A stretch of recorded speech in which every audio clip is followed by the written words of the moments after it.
All right. Hello, everybody, and welcome to the Unicorn Connector Show.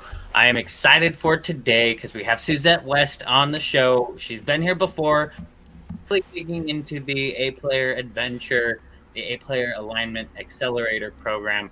She's been hard at work, has done some amazing things already. Suzette is super passionate about inclusivity, collaboration. She's a purpose-driven business owner and really focused on creating a positive impact for people all over the world and doing it at a corporate level, working with leaders to really help them create a more inclusive company culture and ultimately a better workplace environment. So we will get right into it here in just a minute. But before we do, just wanted to say welcome to the show. Thank you so much for being here. Thank you, Suzette. Go ahead and say hello. Introduce yourself. Well, hello, hello. My name is Suzette, as Daniel mentioned, and yeah, this is my second time here. I think the first time was we were talking about, what relational alignment looks like in terms of networking and connecting. So I'm just glad to be here, so we can continue the conversations. There's so many things, so many angles we could tackle in this area. Yeah, So thank absolutely. you. Yeah. Yeah. Well, if you are watching and you have questions as we go along, please feel free to ask in the comments. We will do our best to respond to those. And yeah, we're just excited for the show today. So, Suzette, let's get right into it. First and foremost, where are you located? So I'm in Port Orchard, Washington, and it's a 45-minute ferry ride west of West Seattle. So I'm in the Okay, Seattle area. Yeah, awesome. That's yeah. really close to my sister. So Well, yeah. you need to come on down so we can have lunch. Oh, we're going to 100%. Okay. So, Suzette, can you tell us a little bit about your journey? How did you become this expert in creating a workplace culture that's focused around inclusivity and just a better culture for people that are in an organization? So this work has been a lifetime in the making. It was this calling, this work that I'm stepping into, began as an original wound when I was 7 years old, and I have memories of being rejected, and it was done in a really cruel way, where they just, one minute we're playing and we're having fun, and then the next minute the kids huddled in front of me, leaving me on the outside watching them whispering among themselves. And something that day, it did something to me. And what happened is that memory became repressed for many years. And what happened was it would show up in the way that I related with myself and the way that I related with people, and especially culture. And I got very, for a long time, very triggered by toxic cultures, and it just would, woo. But the journey that memory came back last year, after already coaching for, like, since 2017. And it just fell into place. Like, culture matters. A toxic culture is very harmful.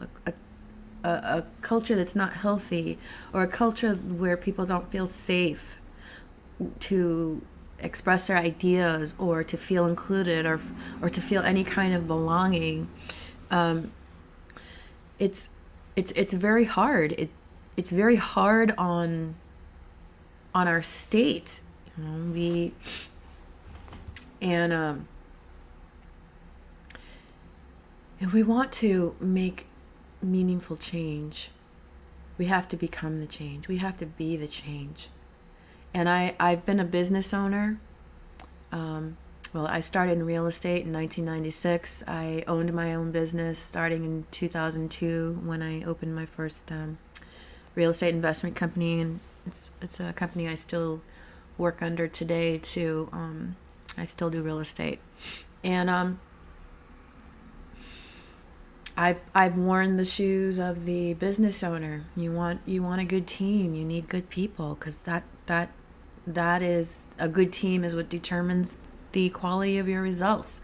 At the same time, I've also worn the other shoe. I've also been the one who fell through the cracks. I'm also the one who uh, just I would turn myself into a pretzel to please people, just to belong somewhere, and it meant abandoning myself and abandoning becoming what other people want it to be. And it only lasted for so long, and then boom, like I had to be myself.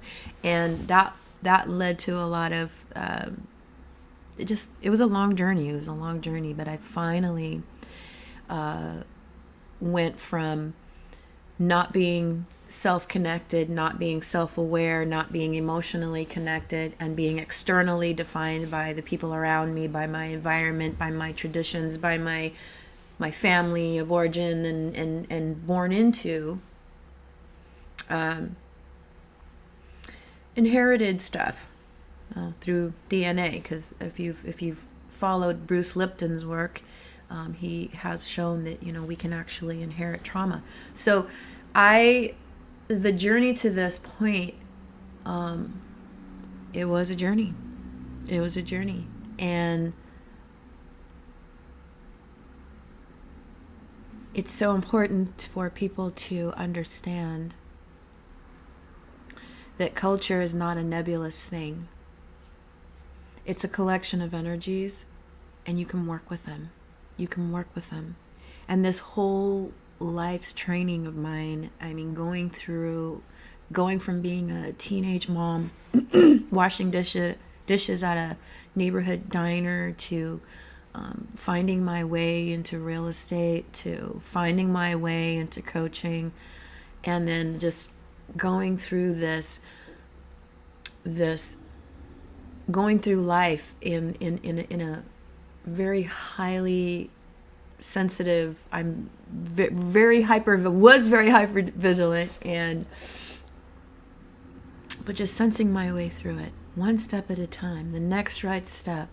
And there's never a clear cut path. There's never a, this is the way to go. This is for sure. Like, nothing is part of moving through challenges is sitting with uncertainty, is moving through uncertainty. It's relying on your inner wisdom, connected to your true self. You know what you want, you know what you need, and through that you allow the next right step to unfold, and then you learn how to trust it. All of that happens inside, where a lot of people just aren't living. A lot of people live right in here. So part of what I do in the accelerator is I take and we're in beta mode too, so but going through the process that I went through, going through the process that I've helped other clients go through, and going through this journey of activation, attunement, and then alignment. Alignment doesn't happen until activation happens, because you have to activate the inner resources. There's the inner battery. Like, we got to know how to recharge it. We got to know when there's leaks, and how to go in there and plug those energy leaks, so that our energy inner battery holds a charge. I don't know if you've ever had a cell phone, but that the battery was just gone and you needed a new battery. So every time you plugged it into the wall, the phone would be charged up, and then the minute you unplug it, it just like goes dead in like a minute later. I don't know if you've ever had that happen to you, but when you have leaks, it's not going to hold a charge. You're not going to hold your energy as well, because under in the undercurrents, there's a lot of ruminating going on. You don't realize, like, we've got all these thoughts happening at once, and they can be coming from something that maybe we shoved to the back of our minds, but it's still there and it's still draining us. And part of the process of awakening to the generational trauma is real. It is totally real. And but once you've reconnected to that inner self, and you're aware of the inner battery and you're aware of the inner GPS, your intuitive wisdom, those are the basic tools that need to be online before you start that attunement process. So when you're activating yourself, and then you have to go through activating, you learn how to activate your people, and then you activate the vision, and then you attune to it. Now you're activated. Now you can attune to the information that is in the undercurrents, because around us, we create a biofield. There's a biofield, and we're always feeding the field with our emotions, with our thoughts, with our attitudes and beliefs. We're just, there's a saying that says, where our attention goes, energy flows, and where energy flows, grows. So putting the attention on what's real for us, what does an inclusive culture mean for me? And then what does an inclusive culture mean for my people? And then kind of reconciling those two, and then decide, okay, now that we know what I want, what the people want, what does that vision look like? And now you've got the attunement. Now you can attune to the vision, and then the vision starts to lead. And so long as you're connected to that inner wisdom, you can sense it, you can tune into that vision, and then let it lead. Let it guide the next step forward, and only worry about the next right step. We can't overshoot the headlights. That's a way to get overwhelmed. That's a way to get burned out. But one of the things that really helped me in when I realized what my work was here to do, like for a long time, I just knew I wanted to coach no matter what else I did, whether I was doing real estate or doing anything else. I was definitely wanting to do this work. But coaching is such a broad field that you really have to be in tune with what moves you, and not really what's the hot seller of the moment. I was born for this work, and I have a gift for discerning collective energy. I naturally can read energy. I can feel the undercurrents. I can feel when something's not right. We all have this ability, but when we don't exercise it or strengthen it, it'll be pretty weak, But it doesn't have to stay there. So part of the training is to develop that intuitive guidance system, really train that inner battery to plug the leaks and to be resilient in the face of challenges. Because when you're talking about cultural transformation, that is a big job, and it doesn't happen in 3 months. It doesn't happen in 6 months. I mean, I would say at the very least, to get a nice anchor into the ground, at least a year. So that's why the program is going to be 12 months in length, and I know what I like to see in a mentoring program. Hi, Brian Abramson. Nice to see you. So Yeah, we got a couple of comments. yeah, Misty says, I always say when I was 40, when I became me. Before that, I was what everyone else needed me to be. Exactly. That's what I was doing. And when you're talking about making a cultural change, she said, I had to completely reinvent my whole thought process. Yep, absolutely. Yeah, you do. And part of becoming a part of the solution to create an inclusive culture is there is a level of commitment. There's a level, and it starts with the top.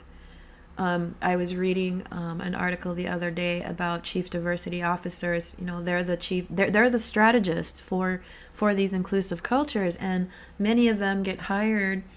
And the challenges that I read about was they get hired, but they get hired on with minimal support and minimal budget. So they're just like, hey, we hired you, now do the best you can with what they don't really have what the resources they need. So I feel that this program would help, because the idea is to help each organization craft a roadmap that is specific to that organization, because everyone's different. Everyone's idea of an inclusive culture is going to be different. There's going to be different constraints. There's going to be different roadblocks. And so part of the roadmap is going to be to really be honest about those, and to feel into those, and to feel into resolutions for those constraints. And a lot of that stuff, I mean, right off the bat, if someone has an unsupportive leadership team where they just don't care, that's probably not someone who wants to or is going to benefit very well from the program, because you really need to have the leadership needs to be involved. Like, the top leader needs to be involved, because they're the ones that set the anchor. They're the ones that set the culture. Nobody else cares what everyone else is doing, but when the leader steps up and does something, and everyone will pay attention. Everyone knows that it's serious. Everyone will, but if we've got a disconnected leader, if we've got a leader doesn't really care or is just wanting to do this for appearances, the people are going to feel that. So anyone they put in that position to do that is not going to be very successful, because they're trying to set a culture that is already being set by the top person. So they're fighting against an existing system. But when the top leader sets that anchor, becomes the embodiment of that culture that they want to co-create. See, because that's the thing. What they go through in the accelerator, now they must go back into their organizations and now set the culture for the leadership team, and facilitate that same process for their leadership team. And then their leadership team goes through the same process, and then they become the coach, mentor, and guide for their respective departments, right? So it depends on the structure of the organization. It depends on the dynamics in there. So part of the process of getting activated is to then have the equipment online needed to then sense personal awareness, relational awareness, situational awareness. What are we dealing with? What do I want? What do the people want? How does this vision look? And what does the roadmap look with all of this in consideration? And so we just created a process that takes leaders through that process of discovery, where they get in touch with the roadmap that comes to them based on based on what the process unfolds as they start going through it. Yeah, I think that makes a lot of sense. I'm curious, so you've talked a bit about the inner battery, and sometimes that battery just kind of needs to be replaced, right? What do you think it is that kind of sparks that battery and helps people really care about what they're doing and the impact that they're creating? Like, what do you think it is that helps people go through that transformation? So what helps people go through that transformation, there's usually something that brings them to a breaking point. Burnout, they just something happened to really. Hi, Crystal Ortega, Playmakers. It's usually some type of either a heartbreak or grief or some major event that just cracks you open. And you have a choice. You can let it take you, or you can lean into it, learn how to lean into it, and you do it with getting in touch with your nervous system, which we call the inner battery, because in essence that's what it how it functions. And so whenever you have negative emotions, all you got to do is remember, when you're having negative emotions, you're under stress, or you're being anxious, or anything like that, you're draining yourself, and you're probably draining people around you too. And positive emotions, you could be just sitting, and if you love reading a book, if you love gardening, whatever, you could just be sitting and just breathing. But doing what you love, that recharges your inner battery. So on one hand, you've got emotions that drain your inner battery, and then you've got emotions that recharge your inner battery. And what happens is that when we're not aware of that, we have to resource ourselves, that we have to plug those leaks to the inner battery. What happens is, okay, so this person said something wrong, and you're seething in the background. Oh, how dare that person. And then you're just kind of seething. So there's one little plug. Then somebody cuts you off at the light. There's another one. You collect all these mini leaks, and it equates to one big blowout. And what happens is, we only have so much energy a day.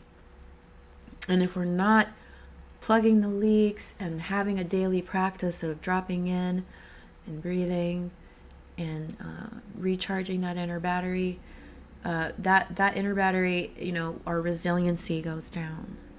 Our ability to stay present goes down. We get more and more living up here and less in the body, more in the head, less in the body. And we need to be more in the body and less in the head, because in the head is where we have all of our self-limiting beliefs. We have all of our biases, our we have stories going on. We have old narratives happening, some from a long time ago that still hasn't been cleared. And that's another thing too. We are energetic beings. So we have to develop a practice of not only recharging the inner battery, but also clearing our energy, because we can collect a lot of debris from around us. I don't know if you've ever been around someone, and then like you come away and you just feel like something attached itself to you, or you just feel like something got drained, being around someone. This is, people's energy will affect us, and especially when we're not aware that we have to ground and shield and clear. Yeah. Well, and it can happen both in a negative and a positive way, right? Mm-hmm. Mm-hmm. Like, Brian Muka is somebody that comes to mind, who every time I talk to him, I just feel so uplifted. There are people that I feel like every time I talk to them, they're bringing me down, and sometimes you need to make adjustments with those kind of people, right? Yeah. But a lot of it's internal, like you're talking about, and how you let it affect you, right? Yeah. Yeah. So can you tell me a little bit about how your program helps people with those kind of situations? And because I'm sure that can really create, people talk about ripple effects, right? But just how you respond from certain interactions with people, be it a positive or a negative one, choosing to carry that energy with you throughout your day and to your coworkers, colleagues, direct reports, partners, whoever it might be, even outside of the organization. I'm sure that can have a huge impact on the overall company culture, potentially even your bottom line, right? I'm curious how the A-Player Alignment Accelerator program really helps people with those kind of things. Okay, so it's about activating. So we have to go through, like I mentioned earlier, the three stage process. There is a process of activation that has to happen personally within the leader of the organization. They have to be committed and Yeah, they have to be fully in, because they're the ones that set the culture for the organization. No one else can do it except them. So they have to be all in on this. And then they have to go through the process of activating that inner hero. Like, yes, let's do this. Activating the inner battery, so that you're building up. You have the tools to build up resiliency. You have the tools to stay calm when things get really challenging, because the nature of change is very chaotic, and little change, little chaos. Big change, big chaos. So you really want to make sure that your inner battery is, trained well. You've got it conditioned. You've got it. You're training it up like your muscles. Like you don't go to the gym and work on your muscles and then expect to have be all buff the next day. It takes time. And the same thing with this. You need to build up your resiliency. You need to build up your intuitive connect with the true self, because that's where the intuitive wisdom is going to come from. You're going to be able to feel into uncertainty and just get the next right step forward, which is all you really need to do. So there's that activation that is really key, is activating those inner resources, because without those inner resources, those other two stages are not going to happen. Yeah, that makes sense. Yeah. So when people are working with you to go through this program, and I believe you said it's a 12-week program, right? Or is it 12 So months? it's a 12 month, and it's in beta mode. So Mhm. it's a 12-month program with 12 weeks of training, and weekly group coaching calls, and then I make office hours for one-on-one work, as needed. So I don't say, oh, you can only have one-on-one with me in 12 months. Like, I don't do that kind of crap. Okay, if there's something and you need me, here's my calendar. Let's get it on the books, and let's work through this. So the Yeah. spirit I bring is a spirit of partnering, of support, of being behind, like an ally. I mean, A-player ally. Someone has your back, and that is the intention, is to educate, to train up those resources, and then support for the long term, so that after a year, it's pretty, there's a process, a year-long process, that we've got a pretty good head start. And I feel that this roadmap will also facilitate not having a plan. So if there is a CDO who just a chief diversity officer, or someone who's in charge of inclusive culture, it could be anybody. I mean, it's going to be different depending on the company, but whoever's in charge of the goals of creating an inclusive culture, they have to have their full support from their leaders, from their leadership team. The leadership has to be in, and that top leader has to go in with them, because otherwise it won't stick, or there's a good chance it won't, Right. because Yeah. people follow the leader. But when people see, somebody that got hired to make these changes, like, a lot of people don't like change. So naturally, if you're going to put someone in there and they perceive that, oh, they're going to try to force this change on me, they're going to get real resistant. And then it's a uphill battle all the way. So it's really important to go through the process in the right sequence. Yeah, that makes sense. And I know you have a very defined process. Before we get into that, I wanted to ask you, and I know that a lot of people have heard the term A player, right? But tell me about how you differentiate when you say A player from most people's understanding of the term. So when before so when you think of A player, you're thinking of the top dog, the one who has the flashiest car, the one who's got the flashiest, biggest yacht or whatever. So, how much, mine's bigger than yours kind of thing. And, or I'm better than you, or, you know, it's a dog eat dog mindset, very scarcity mindset. And so the haves look down on the have nots, and the have nots are looking at the haves, and there's animosity going on right now. So, an A player, what I'm on a mission with me and my team, we're on a mission to change what it means to be an A player. Like it's not just about being great at what you do. It's also about being great at being a good human, and that is to care. It's to care. And there's so much disconnection because there's a lot of division going on right now. There's a lot of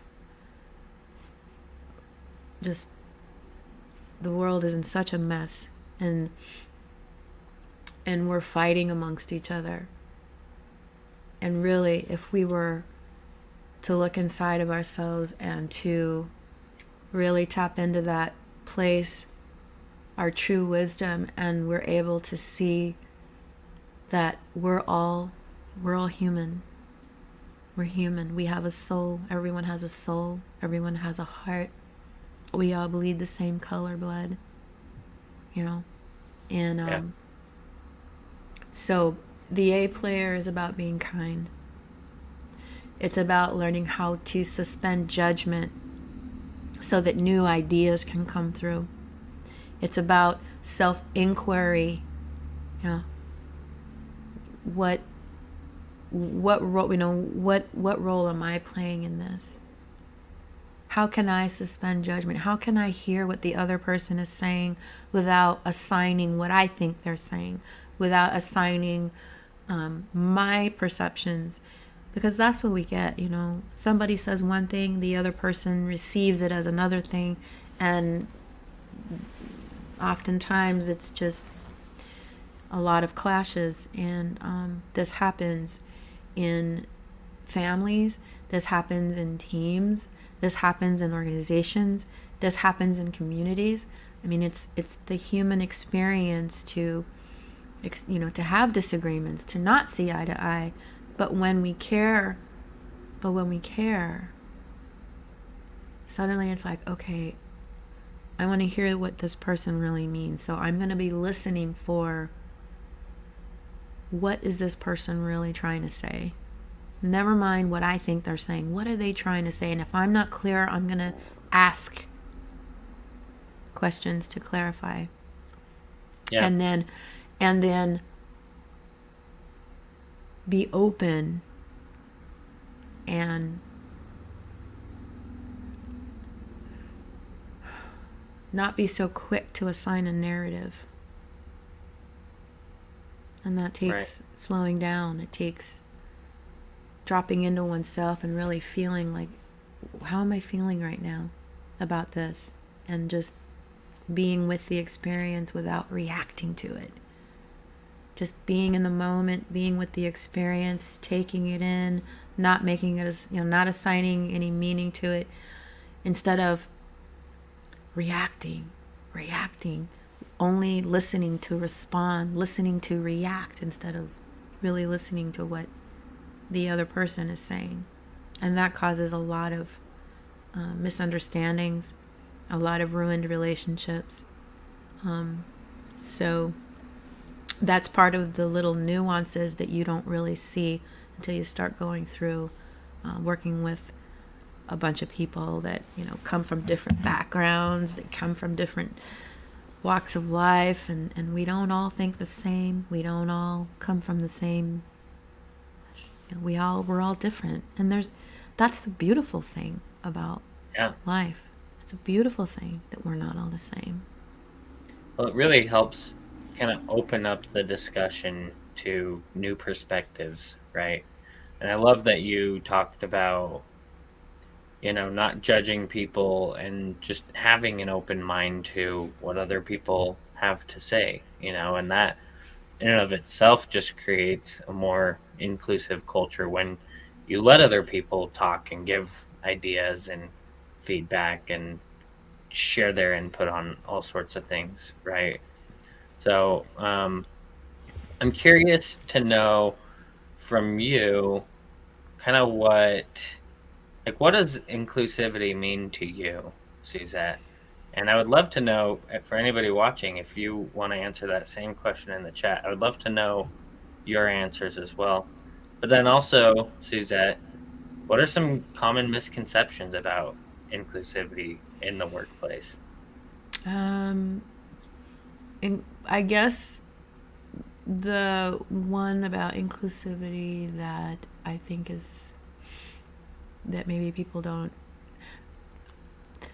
So I would say that there's people who maybe they don't agree with inclusivity. Like somehow they might think that somehow a group is getting preferential treatment because they're a minority or because under they're not, they're disadvantaged group or whatever. And that's not true. They're not getting special privileges. It's not about giving special privileges. It's about mutual honoring of a shared humanity. And making people feel welcome, like they matter. Because let's just face it, we live in a world where, we're just a number to a lot of people, to a lot of organizations. We're just a number. And a lot of companies just lose touch with their humanity, and we are people. Each person has a voice. Each person has a value. Each person has something to contribute. And to feel valued, to feel like a valued contributor who is contributing towards a greater purpose, and there is a sense of ownership, like a sense of, wow, I'm making a difference with the work that I'm doing. There's a sense of pride when you're aligning with an organization that is doing great things, and the people feel a connection to the vision. Like you see that when you see an organization and the people are on fire for their company and what they're doing, and they love the culture, and it shows when the culture is vibrant. It's unmistakable. It's an energy that the market can feel. Big energy, big resonance. It's palpable. Yeah. Yeah, 100%. And I just want to reiterate, because you can totally feel it. Mm-hmm. You can see it, right? You see the support. And so I love that. How would somebody identify that maybe they're not going in the right direction, and that their company's culture or the vibe of their company's culture is off?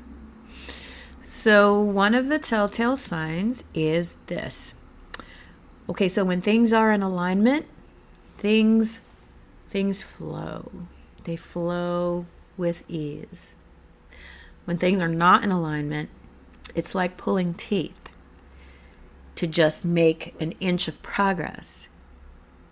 So that is one way to measure, like, are things flowing? Are different groups working together as a unified community, or are departments working in different silos, and they're kind of like subcultures within a culture and not really communicating?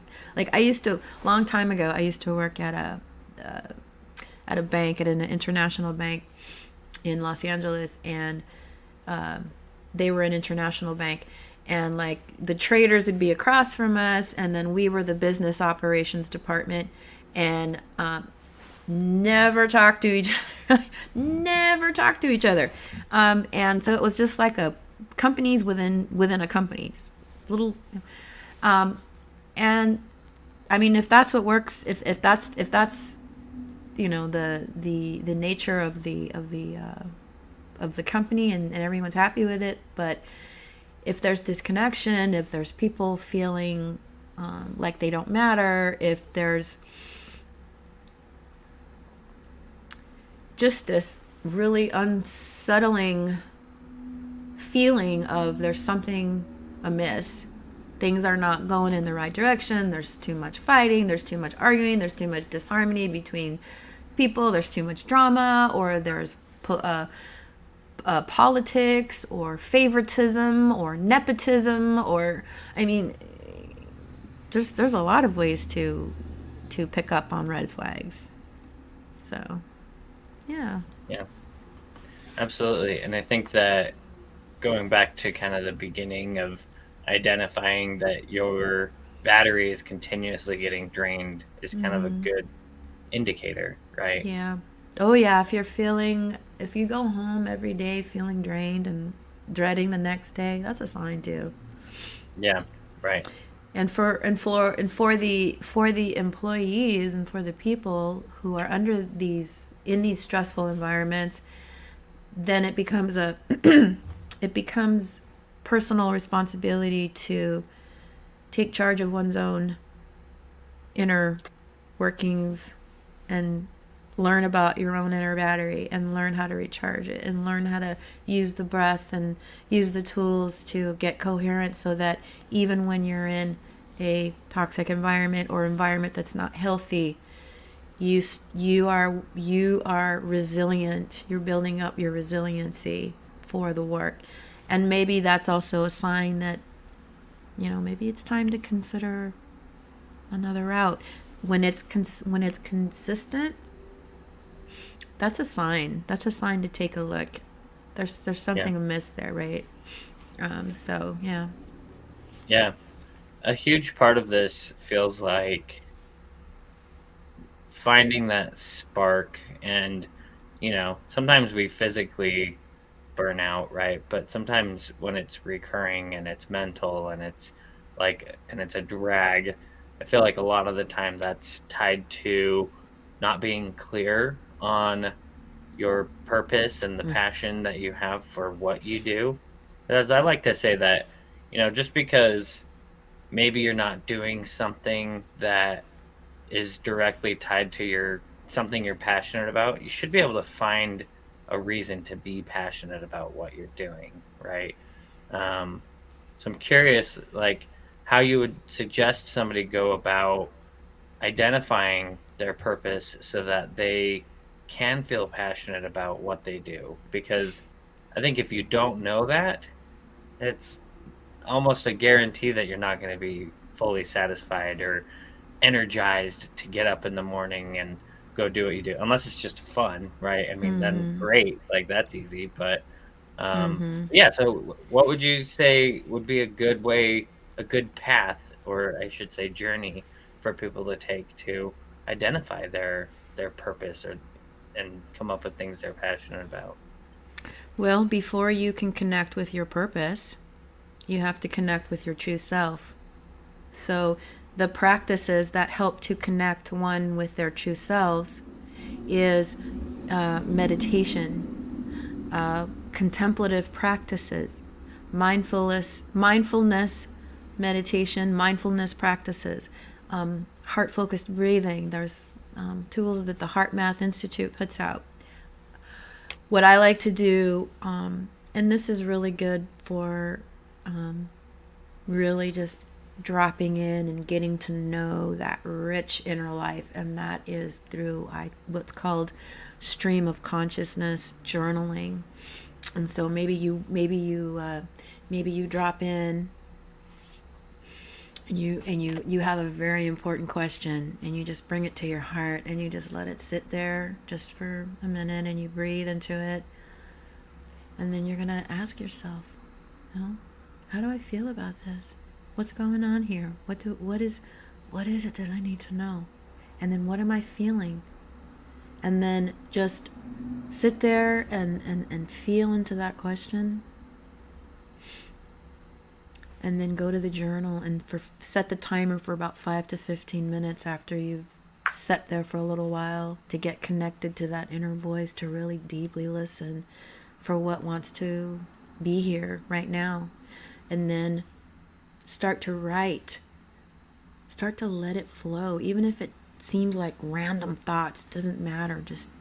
Just let it flow onto paper for about 5 to 15 minutes. And doing that on a daily basis, you start to notice things, start noticing what's appearing on paper, what's showing up. Because you might be surprised. Something might emerge from that exercise and practicing. The more connected to your true self, the more empowered you are in this world. Because any kind of transformation starts with that connection to true self, because that's where your blueprint is. That's where your purpose is. Everything for your life is already here. You just have to go in and get it. And there's practices that you do every day to strengthen that connection, so that you're connected to your true self. You can receive intuitive guidance from your true self, and then you can take inspired action towards your purpose. Because your purpose, that's where it is. You have to unlock the treasure chest, and this is how you do it. You got to connect with that true self. Yeah, I think that's a great answer, and I can attest to that truth. It's something that I personally went through very intentionally and was working with somebody. So I know that works, and it changes everything when you reflect on your subconscious thoughts and identify with the purpose that you have on this world, and so I love that, and I think it's super important, like everything that you just said. And sometimes it, like you said, it's really just a matter of pausing and reflecting, and then taking action. You got to take action, though, right? Yeah. And it's kind of hard to lie to yourself. People do it, but I don't think that you really genuinely can, especially if you are intentional about being true to yourself, right? So I think that's really important. So I did want to know, as far as your A-Player program is concerned, can you tell me a little bit about what people can expect at the end of the program? Like, paint that image for me, and what does that journey look like? So one of the things is, a lot of people are going to be meeting themselves for the very first time, especially if they've not been connected to their true self. Because that's the very first thing we do, is we connect to the true self. Because the true self is the higher, wiser aspect of ourselves. It's it's what connects us to that universal intelligence. It's how we connect to our destiny, and so it's really this. It's a transformational journey that begins with personal self activation and a process of learning all about how our, this equipment, this powerful equipment that is underdeveloped in most people, but it has to get developed. And so the program is about guiding the process of development of those key critical things, resources that we have to bring online and to develop, because without resiliency, without the ability to navigate uncertainty through our inner wisdom, because a lot of people don't even trust themselves. They don't trust their inner wisdom, let alone follow it. And so this journey requires the ability to find calm in the midst of chaos. And so that is what our program is really empowering leaders to do, is to be so firmly anchored into the truth of who they are, into that true self and their true intentions, that when they find themselves in uncertainty, yeah, it might knock them off their ass one night, but they've got the inner resources to bounce back faster and to be stronger and to be more resilient and to be more calm. And no matter what's going on, no matter the hard decisions that you have to make, you're doing it from a place, you're doing it from in here, in the body. You're doing it from in the body. So that when you know you're making a good decision, when you're making the right decision, even though it's a hard decision, because not all, even if you follow your wisdom, that doesn't mean you never have to make a hard choice. Sometimes we have to make hard decisions. Sometimes we have to let people go who've proven themselves to be, like you can't really trust them. Or maybe they royally overstepped some boundaries and broke trust in the process. I mean, sensing that, how do I feel? How do I feel about this? What is the right thing? And even though I don't like the right thing, I'm going to do it. I'm going to do the next right thing because it's the right thing. And you just know that you are doing it, the right thing, and you, with courage, anchored into you just know you're doing all the right things, you're doing all the right moves, and you can confidently take that next step and just know that it's going to be all right. It's going to be all right. Yeah. Just got to move through it. And that is what I'm very, all of these years of training has taught me, is how to move through uncertainty, how to move through impossible odds, how to move through the challenges. Like, I have a lot of experience with that. So I can help people move through challenges and chaos, because that was my life for a long, long time. And I wouldn't be here if I didn't know what I was doing. My life could have took such a different turn, and it didn't, because I followed what my feelings were. That was my survival mechanism, and it served me.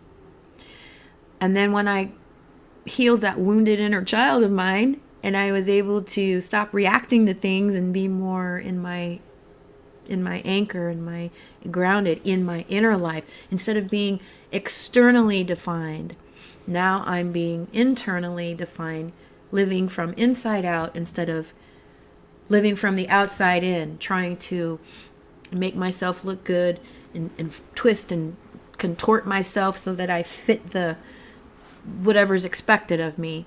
Instead, I'm doing that. I'm going to come from where I am, from who I am, and I'm going to come across with compassion. I'm going to come across as a kind person, and I'm going to do the best with what I have. I'm going to do the best I can with what I have, and I know that at any given moment that people are doing the same thing. Like people, we only do the best. We're only doing the best we can with what we have. And Amanda, Amanda, she said, she quoted Ram Dass, "We're all just walking each other home." I thought that was so beautiful, because it's so true. We're all just walking each other home. I love that. Yeah. That's awesome. I love that a huge part of what you said is having an open mind, right? Mm-hmm. And so I love that you took the journey and have gone through these transformations.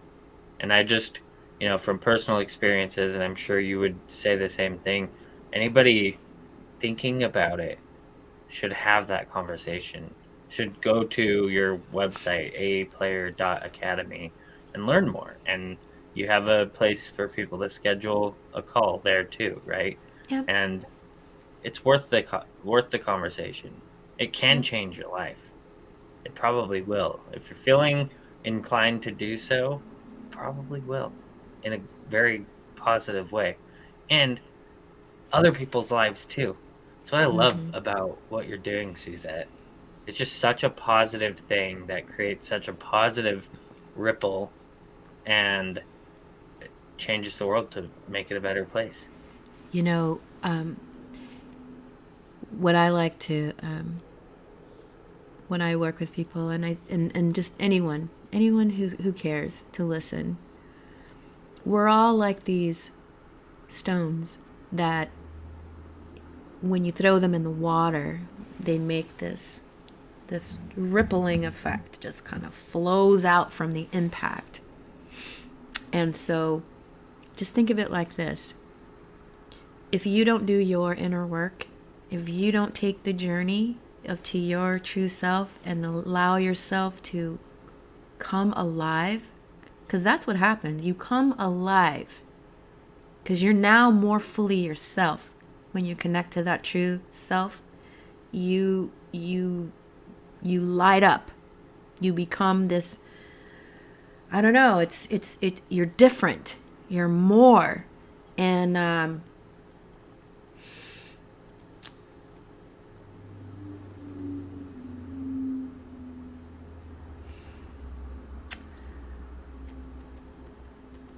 it's